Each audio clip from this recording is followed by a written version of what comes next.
मिरजेमध्ये महात्मा फुले जयंती उत्साहाने साजरी. मिरजेतील प्रसिद्ध धन्वंतरी डॉक्टर विनोद परमशेट्टी, नगरसेविका बिल्किस बुजरुक, नगरसेवक गणेश माळे, पत्रकार गीतांजली पाटील, मराठा सेवा संघाचे तालुका अध्यक्ष अमर पाटील यांच्या प्रमुख उपस्थितीत महात्मा फुले यांना अभिवादन करण्यात आले.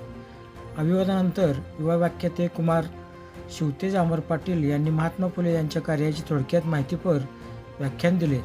यावेळी ज्येष्ठ मार्गदर्शक अमृतराव सूर्यवंशी, नाट्य परिषदेचे परीक्षक बाळ बरगाले, डॉक्टर विकास पाटील, मिलिंद अग्रवाल, मराठा सेवा संघाचे तालुका उपाध्यक्ष विनायक पवार, माजी नगरसेवक अंकुश कोळेकर, सामाजिक कार्यकर्ते झहीरबाई मुजावर, देवजी साळुंके, प्रभात हेटकाळे, बाबासाहेब आळतेकर, धनराज सातपुते, विजय भोसले, सुनील चव्हाण, संतोष माने, मंदार वसर्डेकर, अभिजित माने, मोहन चव्हाण, सागर माळी, शिवाजी जाधव, रामलिंग तोडकर, संतोष चव्हाण, बाळासाहेब पाटील यांच्यासह नागरिक उपस्थित होते.